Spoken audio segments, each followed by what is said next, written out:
Es un privilegio poder compartir la palabra del Señor, porque tiene connotación eterna, ¿no? Como decía Javi. No solo nos regala 5 minutos, sino que nos va a regalar toda una vida entera. Y ese es el mensaje que podemos y que hemos recibido en su palabra o que podemos seguir compartiendo a día de hoy, ¿no? Así que es un privilegio poder estar aquí compartiendo de su palabra. Y quería llevaros a un texto. No sé si se puede compartir la presentación que he hecho. De momento poner la primera, la del título. La pregunta del mensaje de la predicación es ¿una derrota mundial? Ese sería el título del mensaje de hoy. Y la verdad que esta tarde, esta noche, estamos a pocas horas de ver la final de un mundial de fútbol. Tiene una repercusión bestial en el mundo. No sé, si abres la tele y solo hablan de eso últimamente, ¿no? Y más cuando España ha llegado a la final, ¿no? Así que esta tarde, esta noche se espera un partidazo en el encuentro entre España y Argentina, y será una gran confrontación que vamos a ver allí en Estados Unidos, ¿no? En Nueva York, en el estadio de Nueva York. Y estaba pensando, ¿no?, que durante estas últimas semanas, hemos estado hablando de que estamos inmersos en una batalla espiritual. No es una batalla que se hace en un terreno deportivo, sino que es una batalla que muchas veces se lucha en nuestros corazones, una batalla espiritual, una lucha espiritual que tenemos en nuestro interior. Y quería lanzaros una pregunta en esta mañana para que reflexionemos, una pregunta para comenzar la predicación. La pregunta sería: ¿qué sucede cuando los que somos cristianos nos quitamos esa armadura de Dios que Él nos ha dado? Esa armadura que hemos estado viendo durante todas estas semanas, nos la quitamos. Aquello que el Señor nos ha dado para protegernos de las batallas, lo único que hacemos nosotros es, en lugar de ponérnosla, nos descubrimos de ella, ¿no? ¿Qué sucede? ¿Qué sucede cuando llegan momentos de enfrentamiento, llegan momentos de dificultad, de lucha, pero nosotros ni estamos preparados con esa batalla, con esa armadura para luchar en esa batalla, y además tampoco a lo mejor es que estamos ni en el lugar oportuno donde Dios quiere que estemos? Y quería que viésemos la historia de un rey muy conocido, el rey David. Esta historia hace 3000 años de ella. Y la Biblia dice que David era un hombre conforme al corazón de Dios. Pocas personas son nombradas así. Un hombre conforme al corazón de Dios. La Biblia dice que David era un adorador, que era un hombre que Dios usó para llevar su reino, que era un rey bueno, un rey piadoso, un rey que confiaba plenamente en Dios. Aún siendo uno de los hombres, quizás podríamos decir, más espirituales que podemos encontrar en la Biblia, hubo una etapa en su vida donde él, de manera voluntaria, decidió quitarse la armadura espiritual, decidió bajar su guardia, dejar de estar de guardia, y lo que pasó es que cayó en el pecado. Esa fue la consecuencia. Y esta historia la vamos a encontrar en 2 de Samuel, capítulo 11 y 12. Si tenéis vuestras Biblias podéis buscarlas. 2 de Samuel 11 y 12. No voy a leer los 2 capítulos enteros porque no tenemos suficiente tiempo y la predicación sería muy larga. Pero voy a ir leyendo algunos párrafos y luego iremos comentando sobre ellos. El primero se encuentra en el capítulo 11 del 1 al 5 y está hablando de la historia de David y de Betsabé.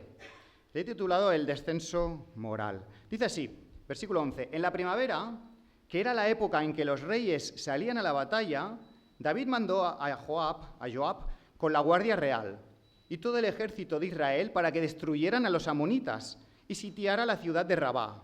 Pero David, en ese momento, se quedó en Jerusalén.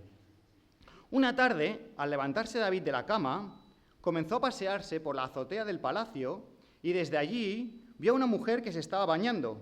La mujer era sumamente hermosa, por lo que David mandó que averiguaran quién era y le informaron: se trata de Betsabé, que es la hija de Eliam, la esposa de Urías elitita. Entonces David ordenó que la llevaran en su presencia, y cuando Betsabé llegó al palacio, David se acostó con ella. Después de eso, ella volvió a su casa y Betsabé se quedó embarazada y se lo hizo saber a David.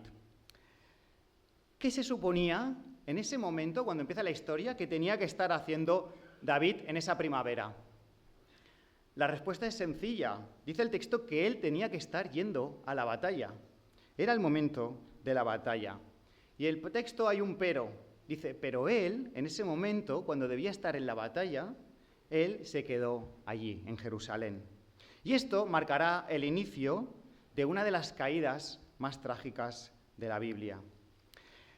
Esto no quiere decir que Dios no ofrezca espacios de descanso. Claro que nos ofrece espacios. Ahora empezaremos un tiempo de vacaciones. A lo mejor algunos ya están de vacaciones. Tenemos los días festivos durante el año. Tenemos el sábado y el domingo cuando tienes libre. Tenemos tiempos para el descanso. Pero ahora ese momento en el texto era el momento para ir a la batalla. David tenía que estar liderando como rey, como comandante del ejército, a lo que sería su ejército. En cambio, voluntariamente decidió quedarse allí en Jerusalén. David no estaba donde Dios le había llamado a estar. ¿Y sabéis una cosa? En ocasiones nos sucede lo mismo. Nosotros no estamos donde Dios nos llama a estar. David era un hombre conforme al corazón de Dios, dice la palabra, pero en ese momento algo había cambiado en su corazón. ¿Dónde estaba aquel joven que años atrás se había enfrentado contra Goliat? ¿Dónde estaba aquel joven? ¿Dónde estaba aquel muchacho que con fe expresó: ¿quién es ese gigante que viene a desafiar a los ejércitos del Dios viviente? ¿Dónde estaba ese joven que cuando no le tocaba luchar se presentó allí y acabó ganando a ese gigante Goliat? ¿Dónde estaba ahora David? Mientras sus soldados estaban ahí luchando en la batalla, en el campo de batalla, en la zona de Damasco, David estaba levantándose de una siesta. David estaba paseando por la azotea de su terrado, de su palacio. David estaba allí tranquilo, sin estar en la batalla. Y allí, desde el punto más alto de su palacio, vio a una mujer preciosa que se estaba bañando en su patio privado, se estaba limpiando. En ese momento de relax, es cuando nació la tentación.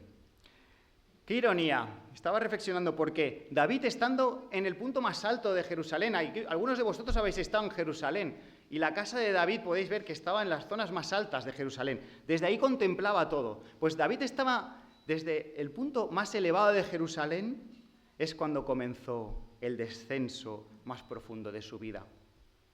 Y es que la tentación comienza cuando alimentamos aquello que ha despertado nuestros deseos. La tentación comienza cuando alimentamos aquello que ha despertado nuestros deseos. Y David en ese momento pudo apartar la mirada, pero ¿qué hizo? Investigó, empezó a investigar, preguntó: ¿y quién es esa mujer?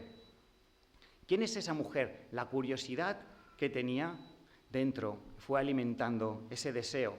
En ese momento le respondieron: esa mujer se llama Betsabé, es la hija de Eliam y la esposa de Urías elitita. Esta respuesta tenía que haber sido suficiente para detenerlo. Y la Biblia, cuando nombra a personas o cuando dice cada una de esas palabras, es porque tiene el valor suficiente. ¿Quiénes eran esos hombres? ¿Quiénes eran Eliam, el padre de Betsabé, y Urías, el marido de Betsabé? No eran personas desconocidas. Ellos pertenecían a lo que la Biblia nombra los valientes de David. Quizás no los conocéis, pero ellos eran la guardia real, la guardia del rey David. Y no solo cuando ya David era rey, sino desde tiempos cuando David era joven, desde esos tiempos en los que David estaba siendo perseguido por Saúl porque intentaba matarlo, desde esos momentos ya estaban ahí los valientes de David, ya estaban ahí tratando de defender a David. Ahora, en ese momento, mientras que Urías estaba arriesgando su vida en la batalla, en ese momento David estaba deseando a su esposa. ¿Qué hizo? Mandó traer a Betsabé a palacio y abusó de toda la autoridad que Dios le había dado. La autoridad que él tenía como rey se la había entregado el mismo Dios. Pero Dios le dio esa autoridad para hacer el bien. En cambio, él abusó de esa autoridad para satisfacer su deseo personal. Y se acostó con ella. Y observamos que el proceso del pecado avanza con un proceso que no pecamos de golpe, sino que es un proceso que va cayendo poco a poco hacia nuestro camino descendente. El pecado no va a aparecer de golpe, sino que va a ser un proceso que iremos haciendo. Mirad lo que pasa.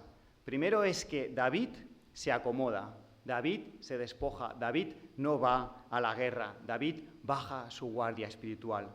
En segundo, David mira aquello que no tiene que contemplar. En tercero, David alimenta la curiosidad preguntando por quién es esa mujer. Y en cuarto, David decide traerla a palacio y se acuesta con ella. Nadie cae de repente en el pecado, siempre hay un proceso que va alimentando nuestro deseo personal. El libro de Santiago expresa que cada uno de nosotros es tentado, cada uno de nosotros es tentado por sus propios malos deseos. Y cuando uno da rienda suelta a esos deseos, es cuando al final va a caer en pecado, porque no vas a poder parar. David pudo detenerse voluntariamente en varios momentos de su vida, pero fue una vez tras otra tratando de satisfacer sus deseos personales, hasta que la propia tentación que había, acabó dominando todo lo que era su voluntad, todas sus decisiones personales. David descuidó esa batalla exterior, esa batalla que se estaba forjando allí en Siria. David descuidó esa batalla. En cambio, en ese momento, en palacio, se inició una batalla interior en su corazón. Una batalla que David acabó perdiendo. ¿Por qué? Porque David se había despojado de su armadura, David se había dejado el escudo de la fe. Y en muchas ocasiones nosotros estamos absolutamente inmersos. Han pasado 3000 años, pero nosotros como humanos estamos inmersos en los mismos patrones. Cuando bajamos la guardia espiritual, abrimos la puerta a la tentación. Cuando bajamos nuestra guardia espiritual, abrimos la puerta a la tentación. Así que cuando alimentamos aquello que no nos conviene, que no es correcto, por ejemplo, hoy lo tenemos muy cerca. Me he dejado ahí el móvil. Pero a través del móvil, ¿cuántas tentaciones pueden surgir? A través de las pantallas. Cuando alimentamos todo eso que no nos conviene, es cuando somos propensos a abrir la puerta a la tentación. Y la batalla más importante la batalla más importante no va a empezar en aquello que acabemos haciendo, en nuestras acciones, sino que va a empezar en nuestros pensamientos, en aquello que acabemos pensando y que queremos seguir realizando. Por eso es importante que tomemos el Espíritu Santo y que dejemos que Él actúe en nuestra vida. Sigue el verso 6 y sigue diciendo el texto. Ahora ya no se enfoca entre David y Betsabé, sino entre David y Urías. Dice, entonces David le envió este mensaje a Joab. Mándame aquí a Urías elitita.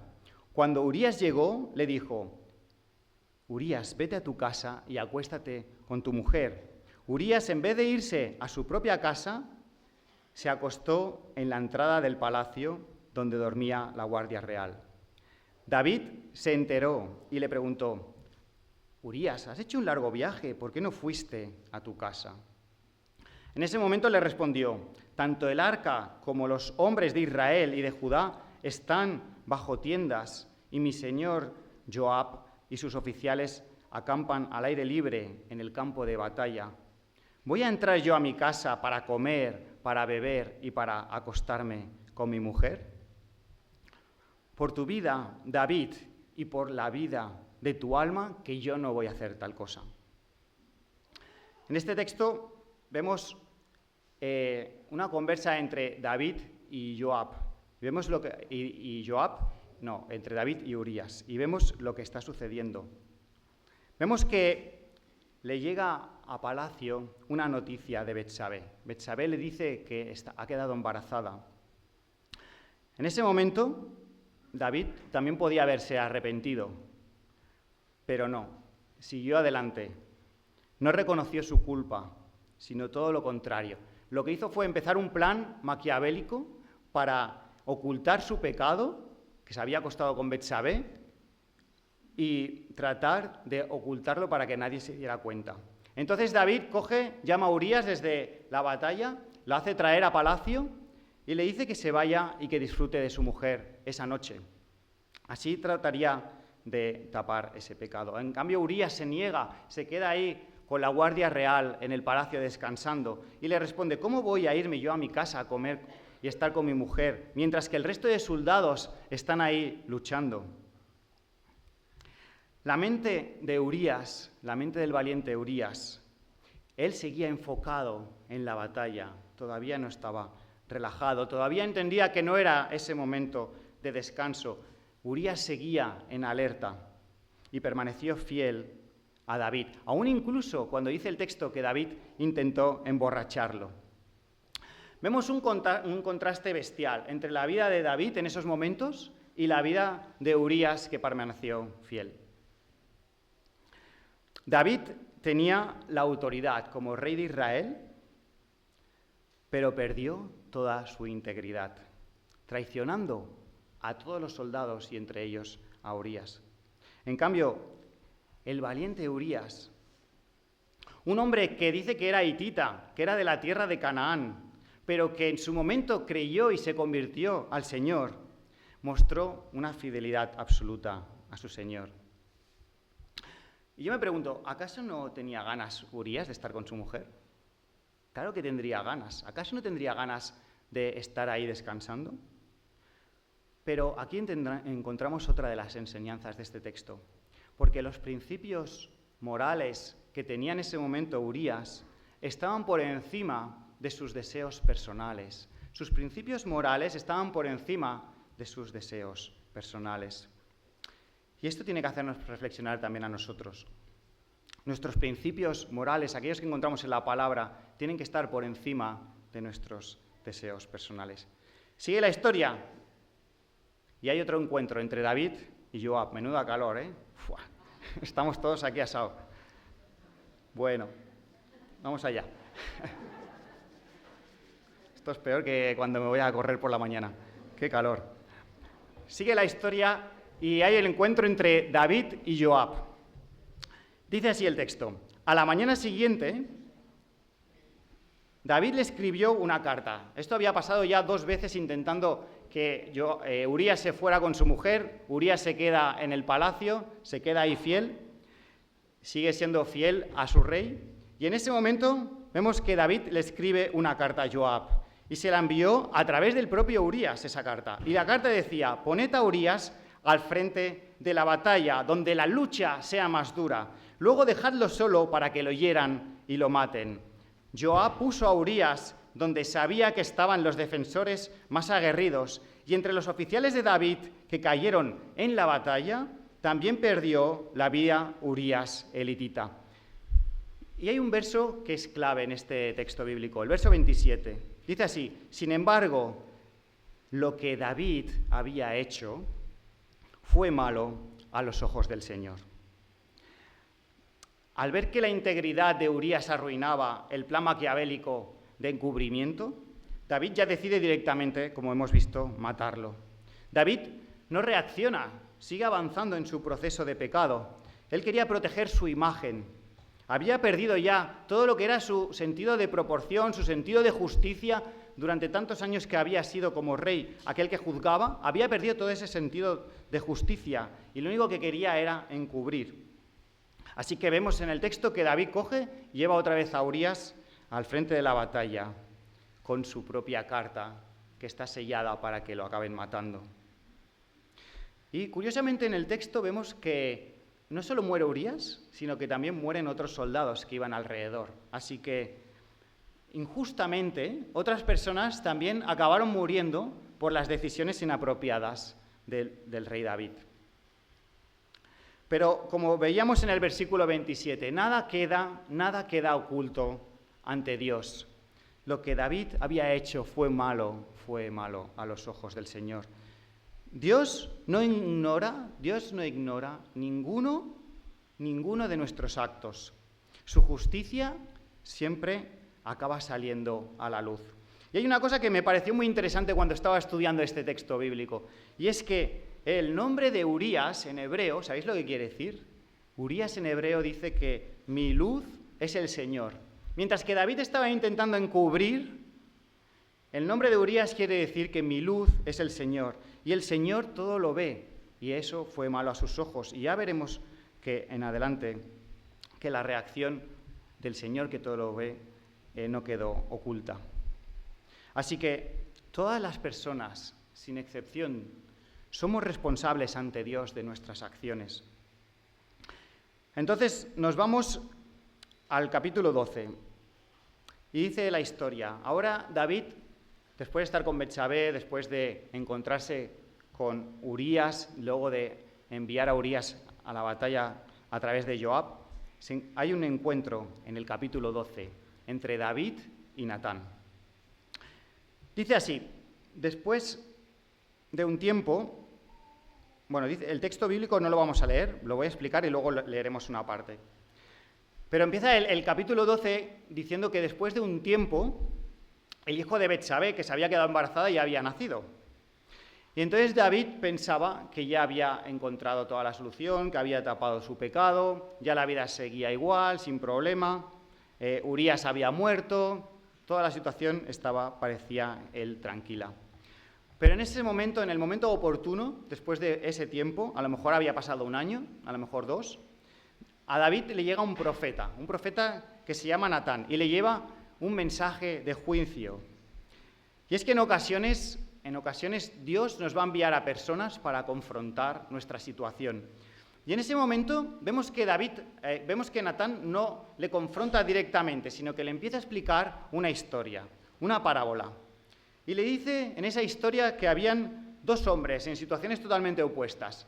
Uno era un hombre rico y otro era otro hombre pobre. El hombre rico tenía muchas propiedades, mucho ganado, y el hombre pobre solo tenía una ovejita. Y en ese momento de la historia de la parábola dice que Natán le explica a David que aparece un viajero, y ese viajero tiene que hospedarse en casa del hombre rico. ¿Y qué hace el hombre rico? Algunos sabéis la historia. En lugar de coger una de sus ovejas, el hombre rico coge la única oveja que tenía ese hombre pobre. Aquella que quería, dice el texto, como si fuera su propia hija. Cuando David escucha esta historia inventada de Natán, fijaros lo que dice el versículo 5. Dice, tan grande fue el enojo, tan grande fue el enfado de David contra aquel hombre rico, que le dijo a Natán, ¿quién hizo esto merece la muerte? ¿Cómo pudo alguien hacer algo tan ruin? Y entonces Natán le dijo al mismo David, tú eres ese hombre. Así dice el Señor, así dice Dios de Israel. Dice Dios, yo te ungí como rey sobre Israel, David. Yo te di el palacio, yo te permití gobernar. ¿Por qué entonces despreciaste la palabra del Señor haciendo lo que le desagrada?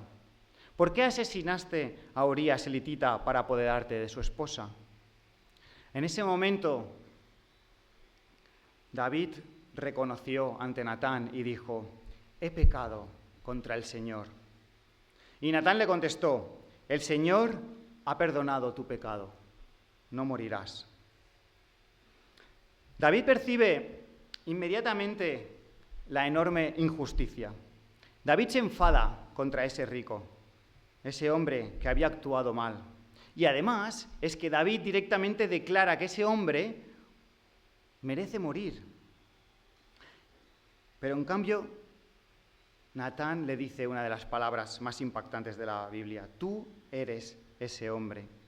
En ese momento, Dios destapa la trama que llevaba oculta durante tiempo sobre David, para llevarlo a su más dura humillación. En ese instante es cuando todas las defensas de David se derrumban. David dejó de luchar contra Dios. David en ese momento se rindió ante Dios. Fijaros, David había quebrantado varios de los mandamientos de Dios. Había codiciado lo que no era suyo. Había robado, había adulterado, había mentido y hasta había matado a un hombre que era inocente. Por eso David entendió y reconoció que había pecado contra Dios.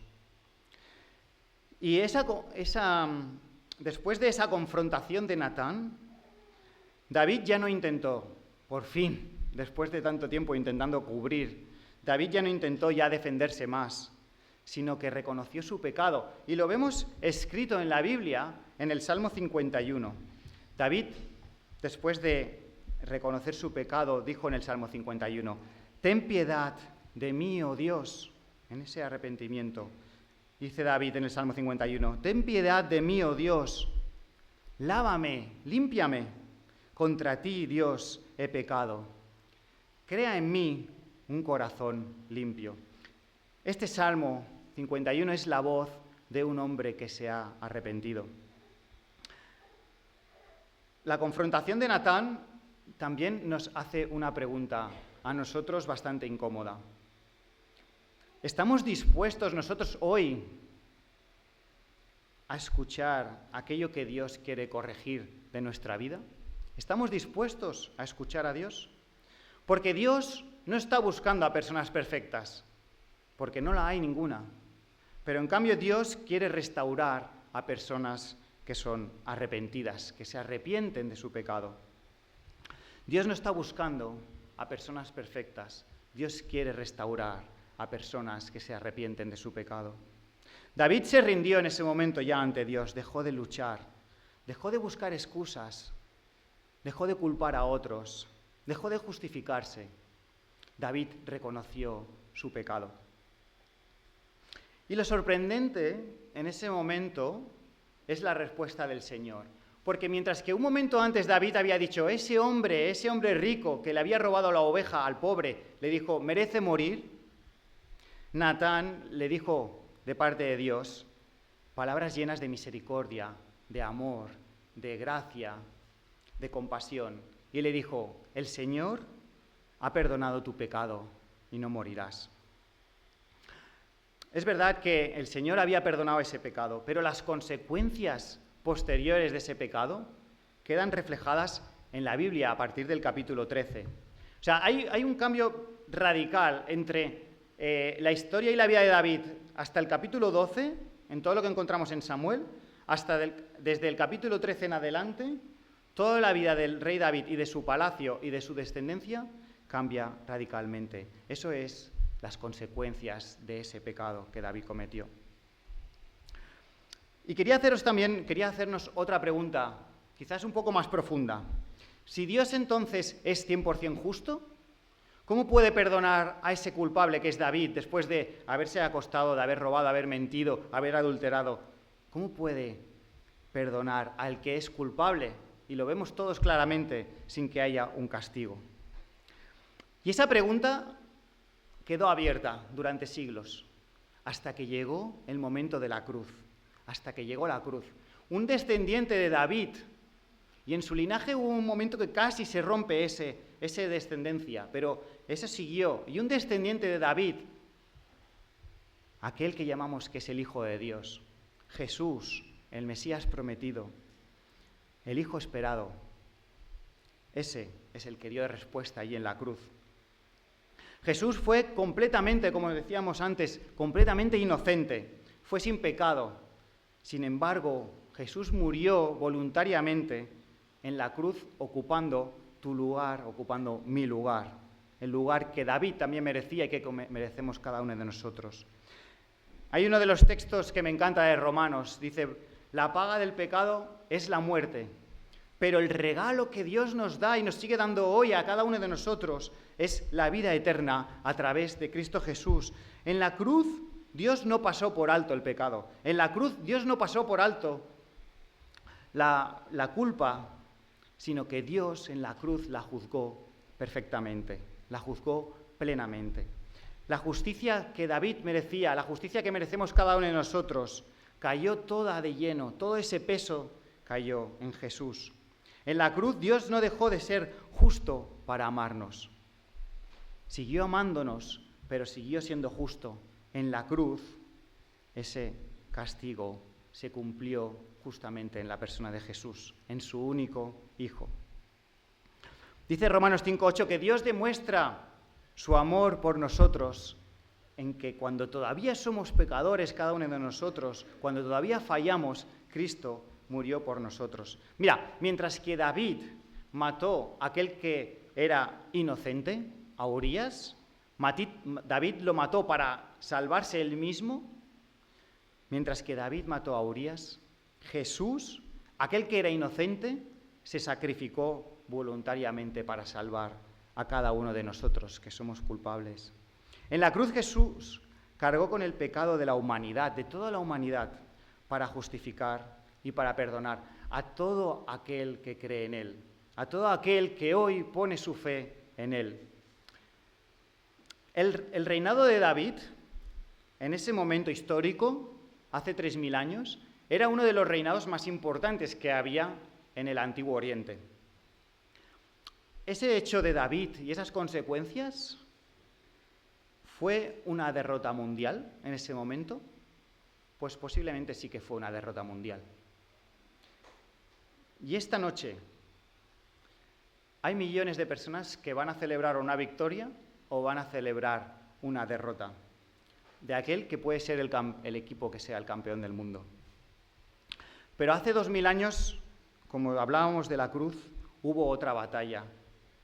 Y esa batalla, hubo un momento que parecía que era una derrota mundial, porque Jesús estaba crucificado, porque Jesús había muerto. Sus discípulos huyeron de su persona. El enemigo, Satanás, creía que había vencido. ¿Pero qué pasó? Que al tercer día esa tumba al tercer día quedó vacía.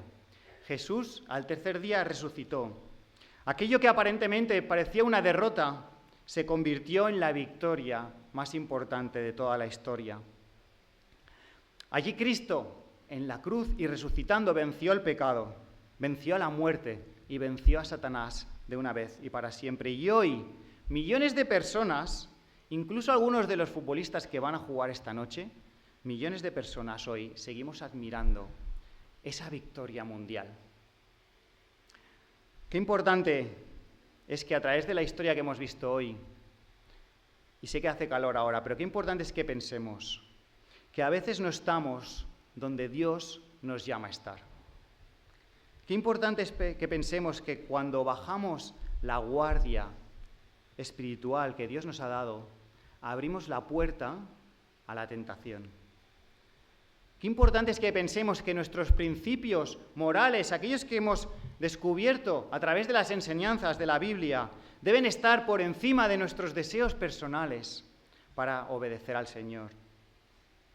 Qué importante es que pensemos que nada queda oculto ante los ojos de Dios.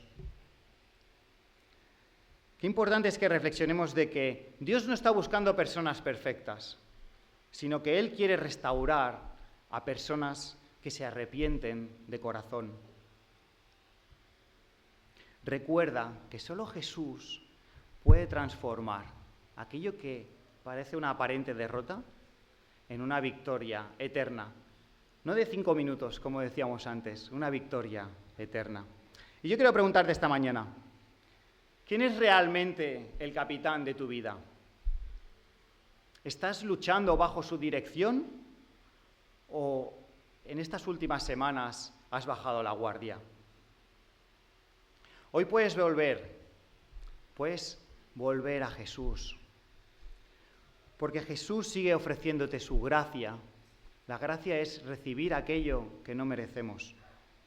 Jesús sigue restaurando a aquellas personas que se rinden, que tienen un arrepentimiento genuino y que quieren vivir en fe. Que el Señor nos ayude a pensar que Él tiene que seguir siendo el capitán de nuestra vida. Vamos a acabar orando. Sí, Señor, en medio de las dificultades, Señor, no queremos bajar la guardia, queremos seguir dependiendo de ti. Queremos seguir armados contigo, Señor. Queremos detenernos a tiempo cuando lleguen las tentaciones. Queremos reconocer que en ti hay vida eterna. Entendemos que no somos personas perfectas, que somos pecadoras, pero sabemos que en ti hay restauración. En ti hay vida nueva, Señor. Señor, te pido que si alguna persona esta mañana todavía no te conoce, que pueda empezar a creer y confiar en que, aun cuando parece esto una derrota mundial, tú puedes darle una victoria eterna, Señor. Te pido que puedas tocar su corazón, Señor. Que pido que nos ayudes también a cada uno de nosotros, aquellos que incluso llevamos años creyendo en ti, a no bajar la guardia, a seguir perseverando, a recuperar el primer amor, a confiar plenamente en ti, sabiendo que cuando nos alejamos de ti, abrimos la puerta a la tentación, Señor. Te pido que nos ayudes a vivir conforme a tu voluntad, Señor. Ayúdanos como iglesia a ser testimonio fiel de quién eres tú y de lo que hiciste por nosotros. A ser un buen testimonio, Señor. En el nombre de Jesús, amén.